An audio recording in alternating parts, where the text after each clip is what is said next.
అందరం కలిసి ఆరాధన చేద్దాం. ఏ అర్హత లేనప్పుడు థ్యాంక్ యూ జీసస్. అందరూ రెండు చేతులెత్తి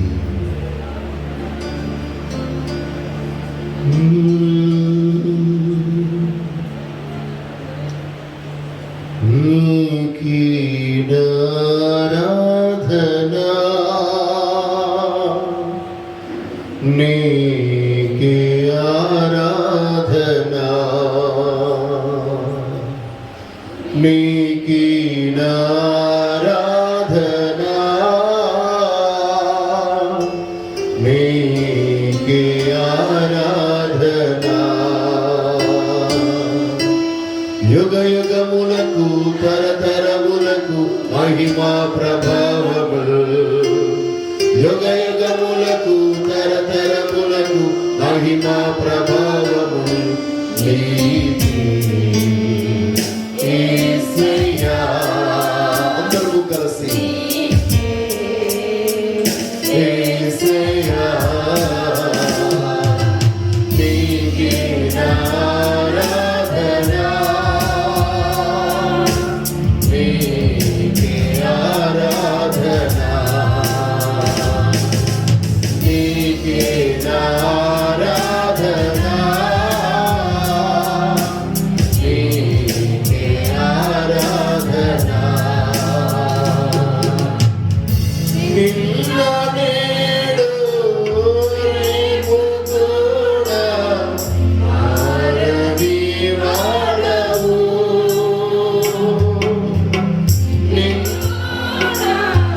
మారని వాడవు, ఎప్పటికీ ఏకరీతిగా ఉన్నవాడవు, ఎప్పటికీ ఏకరీతిగా ఉన్నవాడవు. నీకే ఆరాధనా, నీకే ఆరాధనా. యేసయ్యా, నీకే ఆరాధనా, నీకే ఆరాధనా. నీ రాకడలో నీ చేరు భాగ్యం నాకు దయచేయుమా. నీ రాకడలో నిన్ను చేరు భాగ్యం నాకు దయచేయుమా. ఎప్పటికీ నీ అరచేతిలో చేతియుంచుమా. ఎప్పటికీ నీ అరచేతిలో చేతియుంచుమా. అందరము నీకే ఆరాధనా, నీకే ఆరాధనా, నీకే ఆరాధనా, నీకే ఆరాధనా. యుగ యుగములకు తరతరములకు మహిమా ప్రభావములు, యుగ యుగములకు తరతరములకు మహిమా ప్రభావములు నీకే యేసయ్యా, నీకే యేసయ్యా.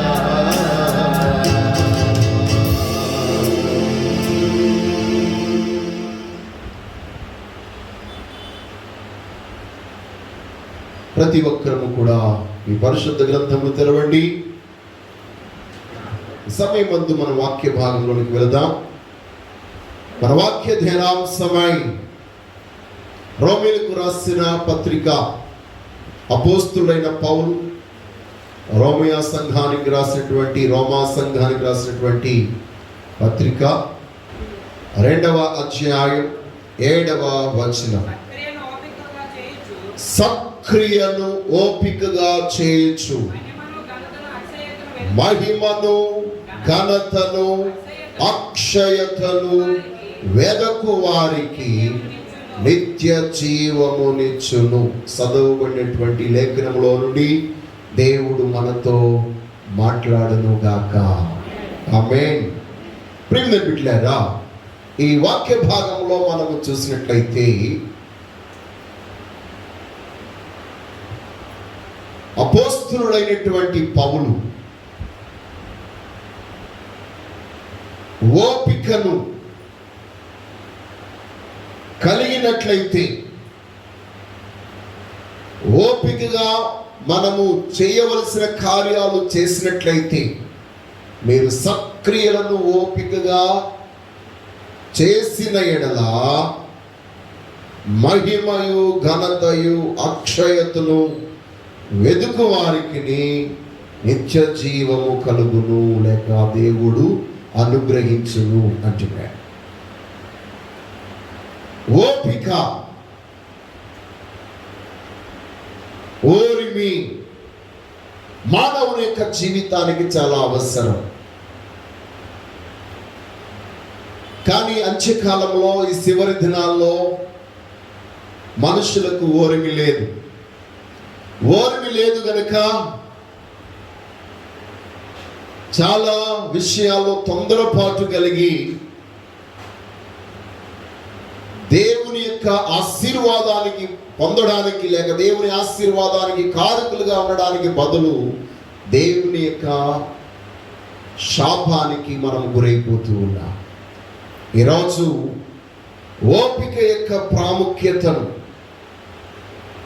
లేక సహనము యొక్క ప్రాముఖ్యతను, ఓపికకు మరొక పర్యాయ పదమే సహనం. సహనము యొక్క ప్రాముఖ్యతను మనం తెలుసుకుందాం. ఇది క్రైస్తవ జీవితానికి చాలా ఖచ్చితంగా ఉండాలి. ఓపిక లేకపోతే నువ్వు నిత్య జీవంలోనికి ప్రవేశించలేవు, దేవుని రాజ్యాన్ని స్వతంత్రించుకోలేవు, దేవుడు అనుగ్రహించే ఏ ఆశీర్వాదమును మీరు పొందలేరు. ఈరోజు ఆ సర్వశక్తి గల దేవాది దేవుని యొక్క అద్భుతమైన కృప మీరు పొందగలగాలి అంటే ఓర్మి చేత మిమ్మల్ని మీరు మీ జీవితాన్ని ముందుకు కొనసాగించాలి. దేవునికి స్తోత్రం. హల్లెలూయా. అయితే ఈరోజు మన వాక్యాంశం ఓపికను సంపాదించుకొనుట ఎలా. మనందరికీ ఓపిక లేదు కనుక ఆ ఓపికను, లేక ఆ ఓరిమిని, లేక ఆ సహనాన్ని మనందరిలో కలిగించడం కొరకు దేవుడు కరోనాను పంపించాడు. ఈ కరోనా వచ్చి సహించలేని వారందరూ, నాకు ఓపిక లేదన్న వారందరూ కూడా ఓపిక కలిగి ఉండినట్లు, ఎవరింట్లో వాళ్ళే ఉండినట్లు. చాలా మందికి ఇంట్లో ఉండడం అంటే అసలు ఇష్టం ఉండదు. అలాంటి వారికి కూడా దేవుడు ఇంట్లోనే ఉండి భర్త భార్యను ఓపికతో భరించడం, భార్య భర్తను ఓపికతో భరించడం, తల్లిదండ్రులు బిడ్డలను ఓపికతో భరించడం. ఎందుకంటే ఒకప్పుడు స్కూల్స్ ఉండే కాబట్టి ఎవరికి ఓపిక అవసరం లేదు. తెల్లవారు లెక్కగానే 6 గంటలకి అడ్రస్ కట్టి పంపించేస్తే రాత్రి ఇప్పుడు 9 గంటలకు వస్తాడు, హాయిగా వాడు తినేసి పడుకుని పోతాడు. మనకి పెద్ద బాధ ఉండేది కాదు. ఇప్పుడు ఇంట్లో ఉండి తల్లిదండ్రులకు నరకం ఏంటో పిల్లలు బాగా చూపిస్తున్నారు. దేవునికి స్తోత్రం. హల్లెలూయా. పిల్లలు కూడా, వాళ్ళకు కూడా కొంచెం ఓపిక ఇప్పుడిప్పుడే అలవడుతుంది కొంతమందికి, జ్ఞానవంతులకి. ఎలాగైనా వాళ్ళు కూడా అసలే టైం అయిపోగానే నాకు క్యారేజీ కావాలి, టిఫిన్ కావాలి, అది కావాలి, ఇది కావాలనేటువంటి వాళ్ళు ఇప్పుడు వాళ్ళకు కూడా కొంచెం ఓపిక, చిన్న చిన్న పనులు నేర్చుకోవడానికి ఓపిక అవలంబించబడింది. దేవునికి స్తోత్రం. అయితే ఓపిక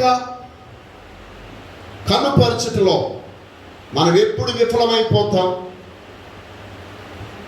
ఓపికను సంపాదించుకోకుండా, ఓపిక లేకుండా ఉండడానికి గల సందర్భాలు ఏంటి అని మనం చూసినట్లయితే, మనము ప్రార్థన ఎప్పుడైతే మానేస్తామో అప్పుడు మనం ఓపికను పోగొట్టుకుంటాం. ప్రార్థన చేయని వానికి ఓపిక ఉండదు. ఏంటంటే మనం ఏం చేయడానికైనా మనకి ఓపిక ఉంటుంది, కానీ ప్రార్థన చేయడానికి ఓపిక ఉండదు. కానీ ప్రార్థన చేయగలిగిన వాడైతే వాడు ఎంతటి విషయమైనా తట్టుకోగలిగి సహనము ఓపిక తనలో ఉంటుంది. దేవునికి స్తోత్రం కలుగుగా. హల్లెలూయా. నేను సంపాదిస్తున్నాను కదా, నేను ఇన్ని పనులు చేస్తున్నాను కదా, ప్రార్థన చేయకపోతే ఏం పర్వాలేదులే అనేటువంటి వారందరూ నేను చెప్తున్నాను.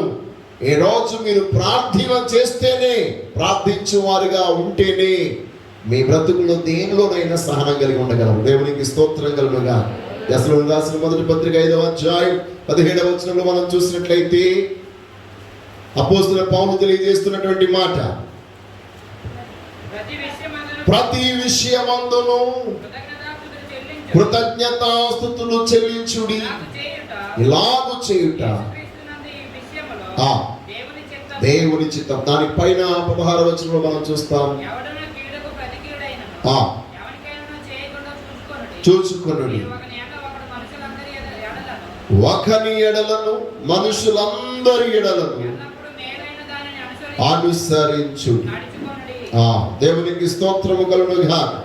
ఇక్కడ మనం చూసినట్లయితే 15వ వచనం అంటాడు, ఎడతెగక ప్రార్థన చేయుడి, ప్రతి విషయమునందును కృతజ్ఞతాస్తుతులు చెల్లించుడి. ఎడతెగక అంటే విరామము లేకుండా,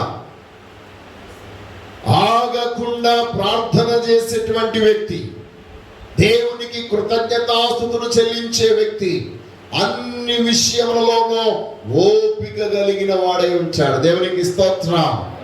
అందుకొరకు యోబు అనుదినము ప్రార్థన చేసేవాడు, అనుదినము బిడల గురించి బలి అర్పణ అర్పించేవాడు, అనుదినము దేవుణ్ణి స్తుతించేవాడు గనుక అన్నీ తన జీవితంలో కోల్పోయినా తనకి ఉన్న ఓపికను, సహనాన్ని పోగొట్టుకోలేదు. దేవునికి స్తోత్రం. అందువరకు యాకోబు అంటాడు, యోబు యొక్క సహనాన్ని కలిగిన వారముగా మనం ఉండాలి. దేవునికి స్తోత్రం కలుగుగాక. కాబట్టి ఈ యొక్క దినాన మన యొక్క జీవితంలో మీరు ఓపిక కలిగిన వారిగా, ఓర్మి కలిగిన వారిగా ఉండగలగాలంటే ఆ సర్వశక్తి గల దేవాది దేవునికి నిత్యము మీరు ప్రార్థించే వారిగాను, ఆ గొప్ప దేవుణ్ణి స్తుతించే వారిగా. చూడండి 5వ అధ్యాయం యాకోబు పత్రిక 10వ వచనం, నా సహోదరులారా, ప్రభు నామమున బోధించిన ప్రవక్తలను శ్రమానుభవమునకును ఓపికకును మాదిరిగా పెట్టుకునుడి, సహించిన వారిని ధన్యులను కొనుచున్నాము కదా. మీరు యోబు యొక్క సహనమును గూర్చి వింటిరి, ఆయన ఎంతో జాలియు కనికరము గలవాడని మీరు తెలుసుకొని ఉన్నారు. దేవునికి స్తోత్రం. చూడండి, సహనానికి ఓపికకు మారు పేరు యోబు. అన్ని కోల్పోయిన వాడిగా ఉన్నా మరో దేవుడు నాకు అనుగ్రహించగలడు అనే నమ్మకము, ఓపిక, ఎదురు చూపు, సహనము యోబులో ఉంది. దానికి గల కారణం తాను ఎడతెగక ప్రార్థన చేసేవాడు, ఎడతెగక దేవునికి కృతజ్ఞతాస్తుతులు చెల్లించాడు. దేవునికి స్తోత్రం. రెండవదిగా మన ఓపిక నశించిపోకుండా ఉండాలి అనండి, విఫలము కాకుండా ఉండాలి అనండి, ఎప్పుడు మేలు చేయుటకు విసిగిపోకూడదట. దేవునికి స్తోత్రం. మేలు చేయుటలో విసుగు ఎప్పుడైతే నీలో వస్తుందో అప్పుడు నీ ఓపిక నువ్వు పోగొట్టుకున్నావు, నీ ఓపిక విఫలమైందన్నమాట. దేవునికి స్తోత్రం. హల్లెలూయా. గలతీయులకు రాసిన పత్రిక 6వ అధ్యాయం 9వ వచనం, మనము మేలు చేయుట యందు విసుగకయుందుము, మనము అలయక మేలు చేయుదమేమి, తగిన కాలమందు ఏం చేస్తామట, పంట కోతుము. ఫలం పొందుతాం అనట్లేదు ఇక్కడ. ఫలమునకు పంటకు చాలా వ్యత్యాసం ఉంది. ఫలమైతే కొన్ని, 1, 2. కానీ పంట అంటే పొలంలో ఉన్న సమృద్ధి అయిన పంట నీ సొంతం అవుతుంది. దేవునికి స్తోత్రం. ఏ రోజు అలాంటి సమృద్ధమైనటువంటి దీవెనలు పొందగలగాలంటే ఓపిక నీకు అవసరం. కాబట్టి ఒక్కసారి గమనించండి, నీలో ఎప్పుడు ఓపిక నశించిపోతుందో, అంటే ఎప్పుడు నశించిపోతుందో నీకు తెలియాలంటే మేలు చేయడంలో నువ్వు విసుగుపోకూడదు. విసుగు ఎప్పుడైతే నీకు కలిగిందో అప్పుడు ఓపిక నశించిపోయిందన్నమాట. మన జీవితంలో మేలు చేయటంలో విసుగక అలయక ఉందా, నిశ్చయముగా దేవుడు ఉన్నతమైన దీవెన, ఉన్నతమైనటువంటి పంటను మనకు అనుగ్రహింపజేస్తాడు. మూడవదిగా మనం చూసినట్లయితే మన యొక్క జీవితంలో విశ్వాసములో దేవుని నమ్మకంలో విఫలమైనప్పుడు మన ఓపిక కూడా నశించిపోతుంది. విశ్వాసములో మనం నిలకడగా ఉన్నప్పుడు మనం ఓపిక కలిగిన వారముగా ఉంటామట. దేవునికి స్తోత్రం కలుగునుగా. హెబ్రీయుల రాసిన పత్రిక 6వ అధ్యాయం 11వ వచనం. మీరు మందులుగాక విశ్వాసము చేతను ఓర్పు చేతను వాగ్దానమును స్వతంత్రించుకొనవలెనని పోలి నడుచుకున్నట్లు మీలో ప్రతి వాడును మీ నిరీక్షణ పరిపూర్ణమగు నిమిత్తము మీరు ఇదివరకు కనపరిచిన ఆసక్తిని తుదమట్టుకు కనపరచవలని అపేక్షించుచున్నాము. దేవునికి స్తోత్రము కలుగునుగా.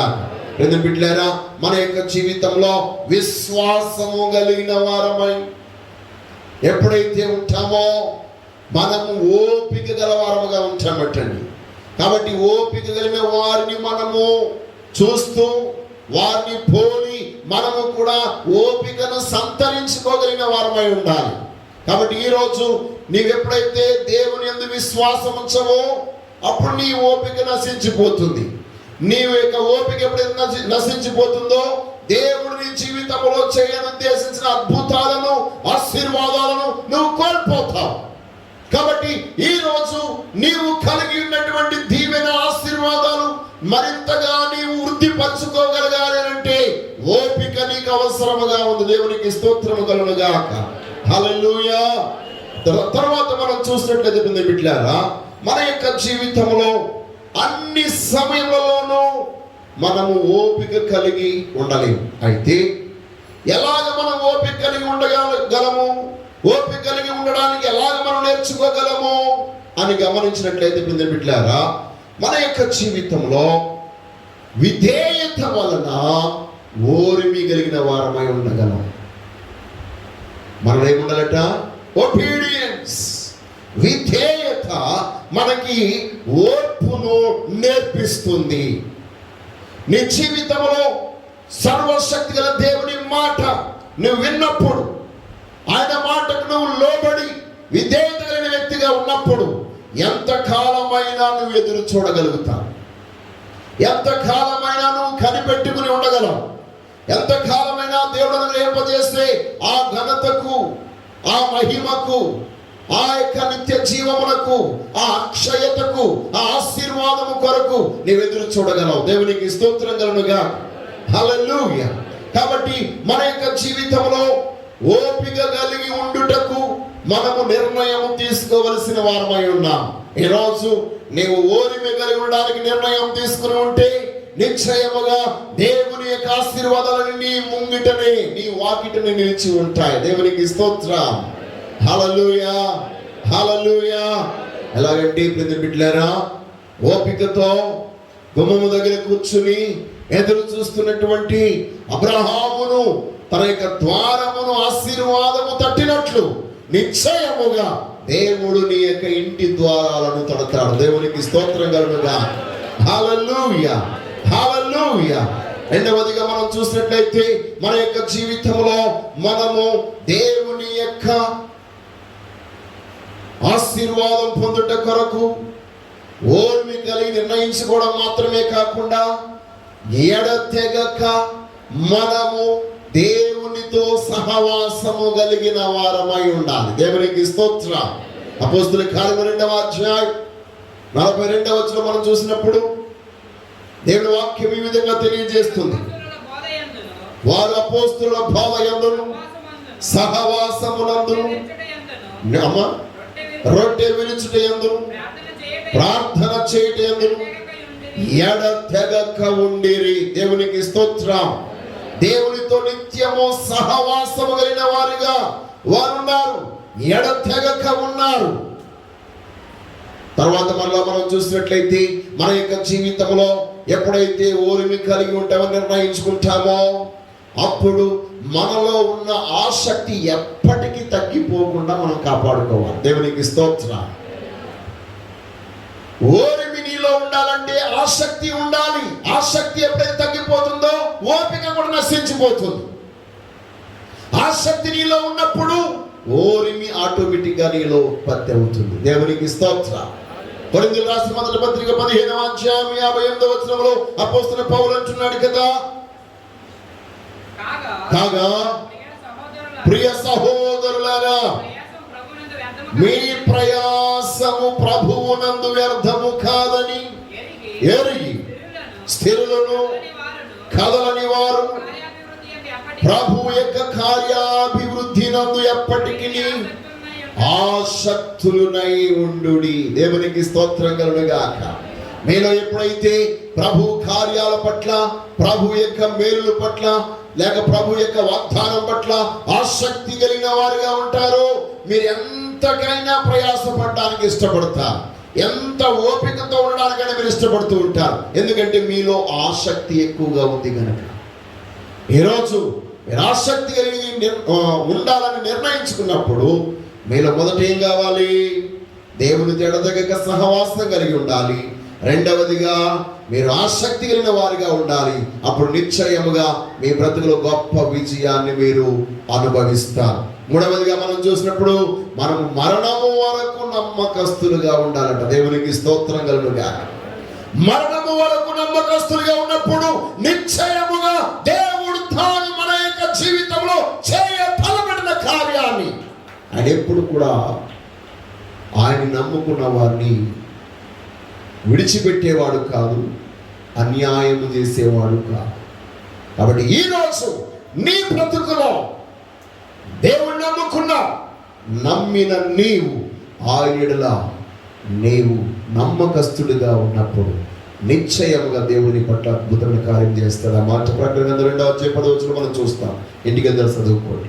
తర్వాత మనం గమనించినట్లయితే ఇప్పుడు బిడ్డలారా, మన యొక్క బ్రతుకులో రెండవదిగా మనం గమనించినప్పుడు మన బ్రతుకులో విధేయత మన జీవితానికి కావలసిన వాగ్దానాలన్నిటినీ మనకి అనుగ్రహింపజేస్తుంది. కాబట్టి విధేయత కలిగి మనము ఎప్పుడైతే ఉంటామో ఓరిమి వలన మనం ఇన్ని మేలు పొందుకుంటాం. మరొక అంశంలో మనం వెళితే బిడ్డలారా, ఓరిమి మనకు మన జీవితంలో ఓరిమి కలిగి ఉండాలంటే నిష్ఠ గలవారమై ఉండాలి. ఏ కలిగిన వారమై ఉండాలండి? నిష్ఠ. నిష్ఠ అంటే ఏంటి? నిష్ఠ అంటే ఏంటి? పట్టుదల, దానికే ప్రతిష్ఠించుకోవడం, దాని కొరకు ఏమైనా చేయడం. అని బైబిల్ చెప్తుంది. ఓపిక కలిగి మనం ఉండాలంటే మనలో ఉన్న ఆ నిష్ఠ మాత్రం తొలగిపోకూడదట. దేవునికి స్తోత్రం కలుగుగా. ఒకప్పుడు మీరు దైవము కాని వాటి ఎడల నిష్ఠ కలిగి ఉన్నారు. ఇప్పుడు జీవము కలిగిన దేవుణ్ణి ఆరాధిస్తారు కాబట్టి మరింకా ఎక్కువ నిష్ఠ కలిగిన వారమే మనం ఉండాలి. దేవునికి స్తోత్రం. అపోస్తలుడైన పౌలు ఈ విషయంలో బహు స్పష్టంగా తెలియజేస్తున్నాడు. నేను ఒకప్పుడు ధర్మశాస్త్ర విషయంలోనూ దేవుని కార్యాల విషయంలోనూ నిష్ఠాగరిష్ఠుడను, నేను హెబ్రీయుడను, బెన్యామీను గోత్రికుడను, అన్ని విషయంలో ప్రావీణ్యత కలిగిన వాడను. కానీ ఇప్పుడు అవన్నిటినీ ప్రభువు కొరకు నేను సద్వినియోగం చేస్తున్నా. దేవునికి స్తోత్రం కలుగుగా. హల్లెలూయా. దాని ఎప్పుడైతే నిష్ఠాగరిష్ఠుడిగా ఉన్నాడో తనంటాడు కొరింథీయులకు రాసిన 2వ పత్రిక 11వ అధ్యాయం, కొరింథీయులకు రాసిన 2వ పత్రికలో 11వ అధ్యాయం 24వ వచనం తను తెలియజేస్తున్నాడు. తాను నిష్ఠాగరిష్ఠుడిగా ఉన్నప్పుడు యూదుల చేతను అలాగే తన యొక్క తోటి ఇంటి వారి చేత, బంధువుల చేత, సహోదరుల చేత, స్నేహితుల చేత, అలాగే భయంకరమైనటువంటి ప్రకృతి వైపరీత్యముల వలన, వరదల వలన, జలములలోనూ, సముద్రములోనూ, నదులలోనూ ఎన్నో రకాలైనటువంటి కొన్ని సందర్భాలు దొంగల వలన తన అన్నింటినీ కోల్పోయాడట. చలి వలన, వస్త్రహీనత వలన, ఆకలి దప్పికల వలన ఇవన్నిటిని అనుభవించినప్పటికీ ప్రభు అయిన యేసు క్రీస్తుని ఏ మాత్రము విడిచిపెట్టకుండా ప్రభుని వెంబడించడంలో తాను నిష్ఠాగరిష్ఠుడిగా ఉన్నాడు. దేవునికి స్తోత్రము కలుగును గాక. హల్లెలూయా, హల్లెలూయా. రాజ్యసభలో సభ్యత్వము కలిగిన వాడిగా ఉండి, ఉన్నతమైన సంపద గలవాడుగా ఉండి, ప్రభు కొరకు తన్ను తానుగా సమర్పించుకుని ఉన్నప్పుడు, నిష్ఠాగరిష్ఠుడిగా ఉన్నప్పుడు ఎన్ని రకాలైనటువంటి ఉపద్రవములు వచ్చినా, ఎన్ని రకాలైనటువంటి శోధనలు వచ్చినా తను ఏ మాత్రము కూడా వాటిని విడిచిపెట్టకుండా ముందుకు వెళ్ళాడు. మళ్ళా మనం చూసినట్లయితే రోమీయులకు రాసిన పత్రికలో కూడా పౌలు గారు అంటున్నాడు, 8వ అధ్యాయం 35 నుంచి 39 వరకు చూసినట్లయితే తను అంటాడు, అక్కడ వస్త్రహీనతైన, కరువైన, ఉపద్రవమైన, ఎత్తైన, లోతైన, మరణమైన, జీవమైన, ఖడ్గమైన, కరువైన ఆ ప్రభు యొక్క ప్రేమను నన్ను ఎడబాపనేరవు. దేవునికి స్తోత్రం కలుగును గాక. ఇప్పుడు నీ జీవితంలో సర్వశక్తుల దేవాది దేవుని యందు నేను నిష్ఠాగరిష్ఠుడై ఉన్నాను అని నువ్వు చెప్తూ ఉన్నావు. నీ నిష్ఠ ఎలా ఉంది? నీవు ఇలాంటి తీర్మానం చేసుకున్న వ్యక్తిగా ఉన్నట్లయితే నిశ్చయముగా నీవు ఉన్నతమైన ఓపిక కలిగిన వ్యక్తిగా ఉంటావు.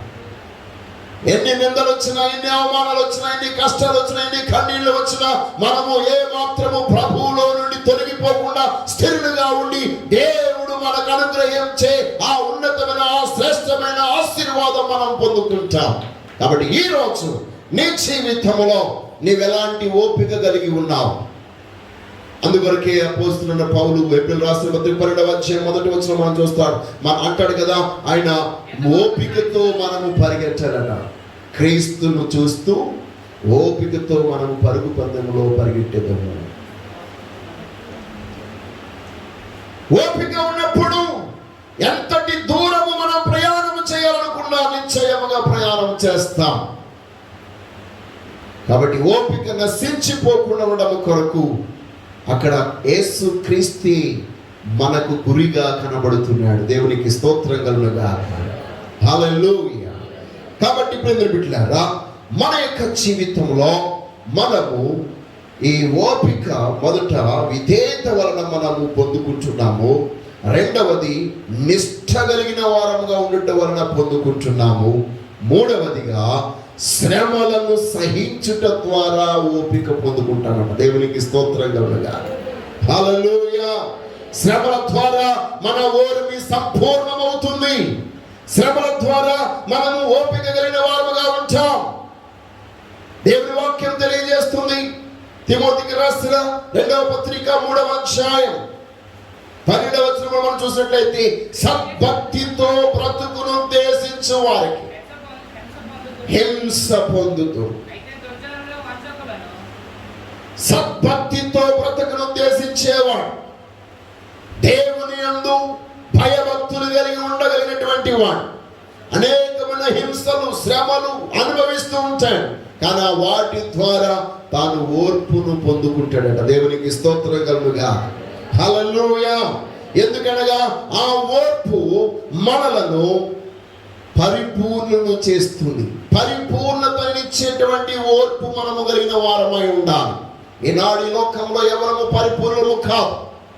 పరిపూర్ణత లేని వారముగా మనం జీవిస్తూ ఉన్నాం. కాబట్టి ఆ సంపూర్ణమైన లేక దేవుడు అనుగ్రహించి ఆ పరిపూర్ణతలోనికి మనం వెళ్ళగలగాలంటే, దేవుడు ఆయన ఉన్నతమైన నిత్య జీవములో మనకు అనుగ్రహింపజేసి ఆ పరిపూర్ణతను మనం స్వతంత్రించుకోగలగాలంటే ఓర్పు చేతనే, అనగా శ్రమల ద్వారా మనము పరిపూర్ణముగా తీర్చబడుతున్నాం. దేవునికి స్తోత్రం కలుగును గాక. హల్లెలూయా. మనం ఎంత శ్రమ పడుతున్నామో అంత పరిపూర్ణతలోనికి మనము వస్తున్నాం. కాబట్టి ఈరోజు నీవు పరిపూర్ణుడుగా తీర్చబడగలగాలి అని దేవుని యొక్క కోరికగా ఉన్నది. యాకోబు రాసిన మొదటి పత్రిక యాకోబు రాసిన పత్రిక 1వ అధ్యాయం 2వ వచనం నుండి చూడండి. సహోదరులారా, విశ్వాసమునకు కలుగు పరీక్ష ఓర్పును పుట్టించునని ఎరిగి మీరు నానా విధములైన శోధనలో పడినప్పుడు అది మహానందమని ఎంచుకొనుడి. మీరు సంపూర్ణులను అనునాంగులను ఏ విషయములోనూ కొదవలేని వారినై ఉండునట్లు ఓర్పు తన క్రియను కొనసాగింపనీయుడి. అంటాడు, మన యొక్క జీవితంలో మనము ఓర్పు ద్వారా పరిపూర్ణులము కావాలని, మన జీవితంలో కలిగే ప్రతి శోధనలో బాధలలో మనము కృంగిపోకుండా అంటాడు, మీరు నానా విధమైన శోధనలో పడినప్పుడు అది మహానందముగా ఎంచుకునుడి. ఎందుకంటే మీరు సంపూర్ణులను అనునాంగులను ఏ విషయములోనూ లోపము లేని వారు లేక కొదువు లేని వారై ఉన్నట్లు ఓర్పు తన క్రియలను కొనసాగింపనీయుడి అంటాడు. ఈరోజు మీ అందరి జీవితాల్లో మీరు ఓర్పు కలిగిన వారిగా ఉంటే నిశ్చయముగా దేవుని యొక్క ఉన్నతమైన ఆశీర్వాదాన్ని మీరు పొందుకుంటారు. మీరు పరిపూర్ణులవుతారు. మీకున్న లోపాలన్నీ తొలగించబడతాయి. ప్రతి ఒక్కరిలో కొన్ని బలహీనతలు ఉన్నాయి, కొన్ని లోపాలు ఉన్నాయి.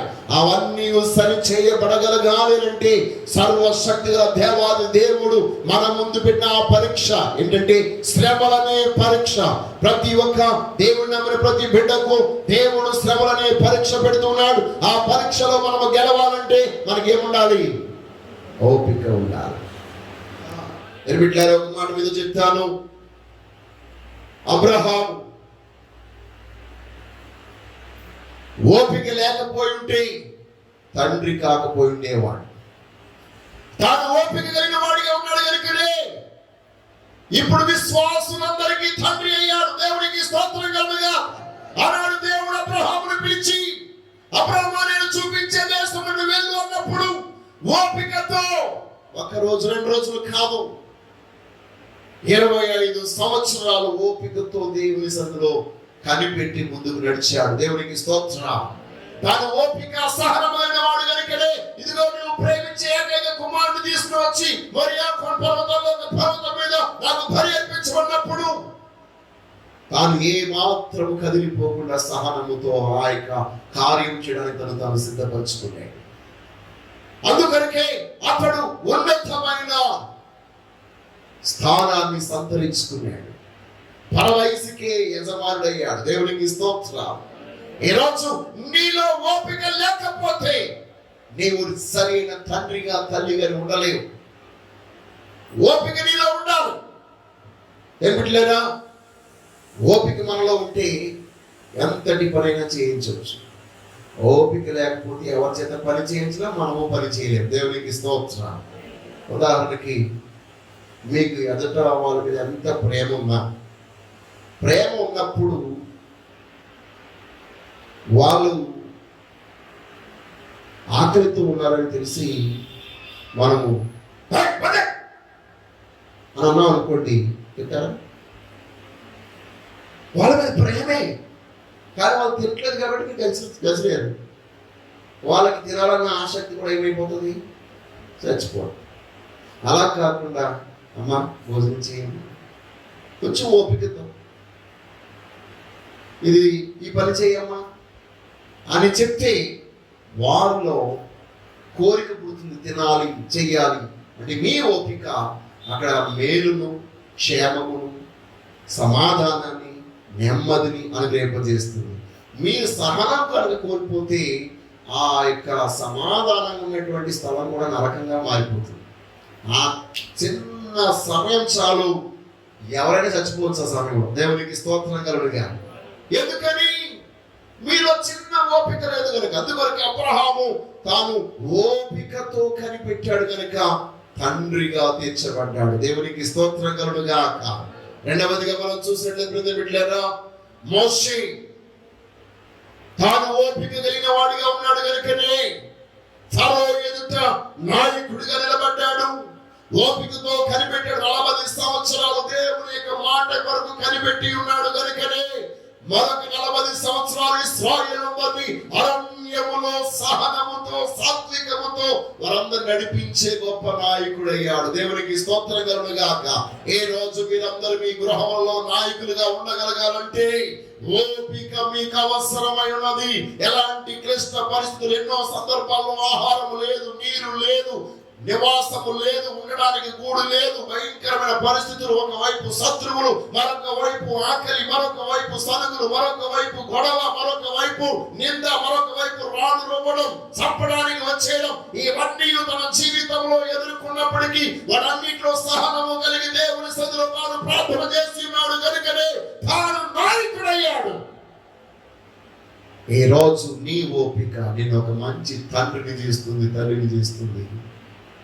నీ ఓపికే నేను ఒక నాయకుని, శ్రమలను జయించగలిగి నాయకుని చేస్తుంది. మూడవదిగా మనం చూసినట్లయితే బిడ్డలారా, మన యొక్క జీవితంలో గమనించాలి, కనాను యుద్ధాలు చేయకపోతే యెహోషువ మనకి కనబడేవాడే కాదు.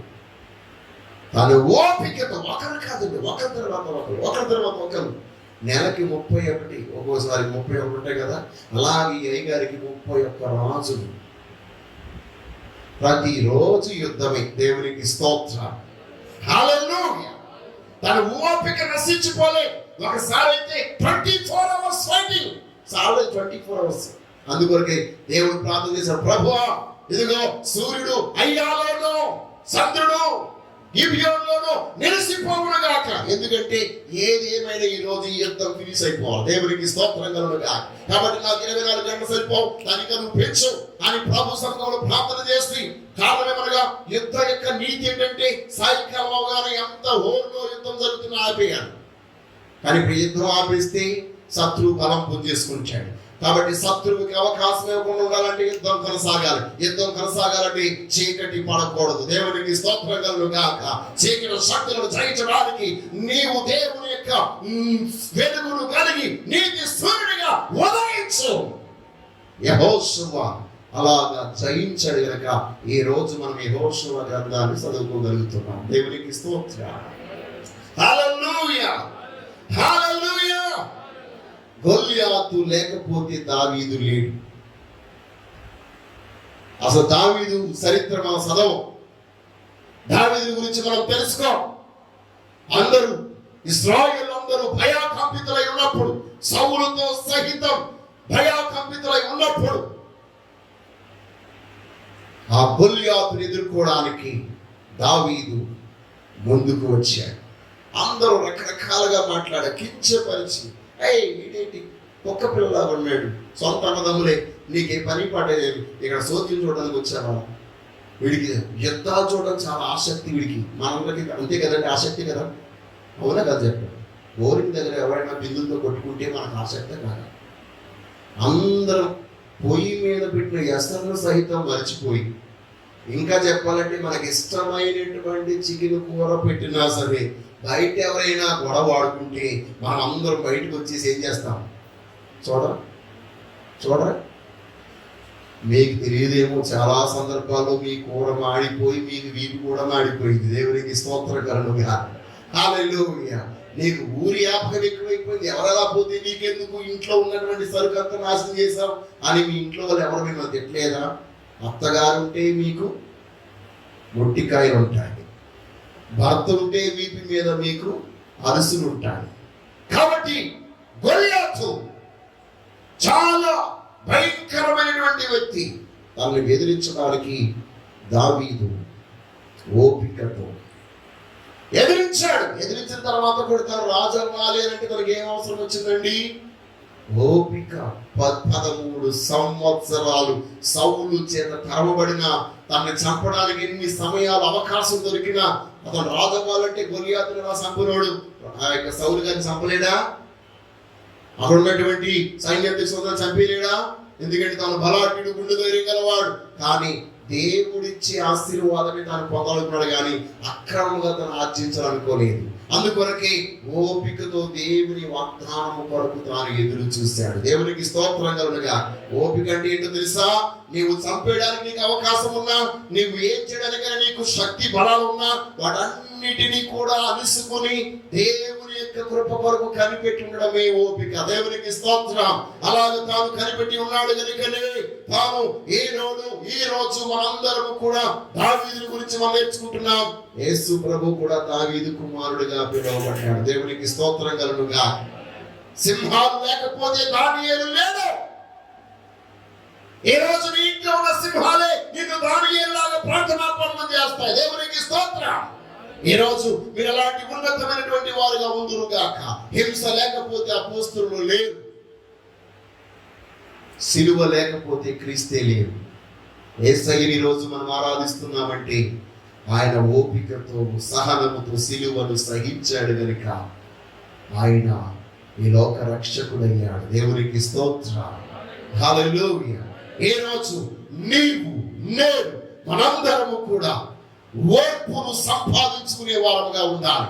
ఓర్పును సంపాదించుకున్న వారుగా ఉంటే మీరు అన్నిటినీ పొందుకుంటారు. ఏమైతే పోగొట్టుకున్నారో అన్నిటినీ, మీ ఇంటిలో ఉన్న ప్రేమను పోగొట్టుకున్నారా, ఈ రోజు మీరు ఓర్పు కలిగి ఉండండి, అమితమైన ప్రేమను మీరు పొందుకుంటారు. మీ ఇంటిలో సంపదలు పోగొట్టుకున్నారా, దేవుని యొక్క అద్భుతమైన సహనము ద్వారా అన్నిటిని మళ్ళా మీరు పొందుకోగలుగుతారు. ఎందుకంటగా ఓర్పిగల వారి యొక్క దేవుని వాగ్దానం ఉంది, ఓపికల వారి యొక్క దేవుని యొక్క సహాయం ఉంది. ఓపిక కలిగిన వారికి దేవుడు తోడుగా ఉంటాడు. ఓపికల వారికి దేవుడు తన యొక్క అద్భుతమైన కాపుదలను అనుగ్రహింపజేస్తాడు. ఏ రోజు ఓపిక కలిగి ఉండు. ఎక్స్ప్లెయిన్ చేయడానికి చాలా ఉన్నాయి కానీ టైం లేదు అని ముగించేస్తున్నాను. వారందరూ ఓపిక కలిగి ఉన్నతమైన వారిగా తీర్చబడ్డారు. ఈ రోజు నీ ఓపిక నీ కుటుంబాన్ని రక్షించునుగాక, నిన్ను రక్షించునుగాక, నీతో ఉన్న వారిని రక్షించునుగాక, నీ గ్రామస్తులను, నీ ఇరుగు పొరుగు వారిని రక్షించునుగాక. ఇప్పటి వరకు వారి అనే మాటను సహించలేకపోయేవేమో, ఈ రోజు దేవుడు నీకు సహనమును ఓపికను నేర్పించునుగాక. అట్టి కృప దేవుడు మీ అందరికీ అనుగ్రహించునుగాక. ఆమేన్.